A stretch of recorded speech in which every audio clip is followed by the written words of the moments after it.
जब कोई मुझसे पूछता है आपको ईश्वर पे विश्वास है, तो मेरा जवाब होता है ये विश्वास शब्द से आपका मतलब क्या है? आप अपने शब्द पर गौर फरमाइए कि ये विश्वास होता क्या है, विश्वास करना होता क्या है। ये शब्द अपने आप में एक अनिश्चितता को दर्शाता है। यह शब्द का इस्तेमाल तब आप करते हो जब आप किसी चीज़ पर निश्चित रूप से दृढ़ नहीं होते। तब करते हो इस शब्द का इस्तेमाल। जब किसी चीज़ के होने या ना होने का पूरा यकीन नहीं होता, तब करते हो आप इस शब्द का इस्तेमाल, विश्वास।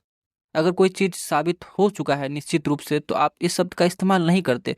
उदाहरण के लिए आपने कभी किसी को ये कहते नहीं सुना होगा कि आप हवाई जहाज़ पे विश्वास करते हो, क्योंकि हवाई जहाज़ का प्रत्यक्ष प्रमाण है। आप उसे देख सकते हो, उसे छू सकते हो, उस पे बैठकर यात्रा कर सकते हो। तो विश्वास शब्द का उपयोग हवाई जहाज़ के लिए नहीं किया जाता।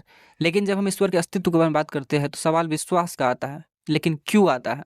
इसका अस्तित्व को लेकर कोई सार्वभौमिक प्रमाण हमारे पास है नहीं। आप जिस भी भूखंड में जाओगे, अलग-अलग भूखंड में जाओ, आपको अलग-अलग रचना मिलेगी, अलग-अलग गॉड मिलेंगे, अलग-अलग कहानियाँ मिलेगी। पर लोगों के अनुभव, लोगों के परिकल्पनाओं को आप सत्य नहीं मान सकते। ये हमारे समाज और संस्कृति में मौजूद है, लेकिन यह परिकल्पना हमारे व्यक्तित्व और सामाजिक अनुभव से उत्पन्न हुई है, ना कि कोई ठोस प्रमाण से। तो लोगों के अनुभव को आप सत्य नहीं मान सकते। ये उनका विश्वास है और विश्वास को आप प्रमाण नहीं मान सकते। यदि कोई चीज़ वास्तविक है तो उसके लिए हमें प्रमाण चाहिए। अगर किसी के पास प्रमाण नहीं, तो वो हमें कह सकते हैं कि इस पे विश्वास करना चाहिए।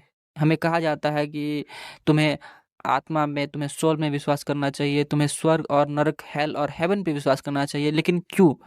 क्या केवल इसलिए कि यह विचार हमारे पूर्वजों ने दिए हैं, हमारे समाज ने दिए हैं, किसी लोगों के अनुभव ने दिए हैं? प्राकृतिक दुनिया में आप जो भी चीज़ देखते हो, वह विज्ञान के द्वारा समझाया जा सकता है, तर्क के द्वारा समझाया जा सकता है। जैसे कि सूरज का उगना। सूरज क्यों उगता है? क्योंकि पृथ्वी घूमती है। बारिश क्यों पड़ती है? आप इसे जान सकते हो। इसमें कोई अलौकिक चीज़ नहीं। या हवा क्यों चलती है? आप तर्क के ज़रिए या विज्ञान के ज़रिए इसे समझ सकते हो। पर जब बात आती है इस जहान के ऊपर की, तब आपको इस पे विश्वास करने को कहा जाता है। लेकिन ईश्वर का विचार इन चीज़ों से अलग है। यह एक अलौकिक परिकल्पना है, जिसे मानने या ना मानने का आधार सिर्फ़ विश्वास है। अगर ईश्वर सचमुच होता, तो उसके इस अस्तित्व पर विश्वास करने की ज़रूरत नहीं पड़ती। उसके होने के प्रमाण अस्पष्ट होते, जैसे हवाई जहाज़ का प्रमाण अस्पष्ट है।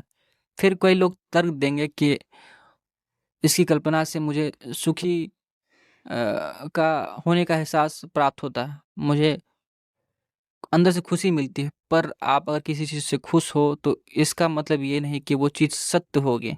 मैं फ़िल्में देखता हूँ, फ़िल्में देख के मुझे अच्छा अनुभव होता है, खुशी होती है, तो इसका मतलब ये नहीं कि फ़िल्में सही है या सत्य है। मैं कहानियाँ पढ़ता हूँ, कहानियाँ पढ़ने का मतलब, कहानी में शांति पाने का मतलब ये नहीं कि कहानियाँ सत्य है। आप अपनी शांति को ईश्वर से नहीं जोड़ सकते।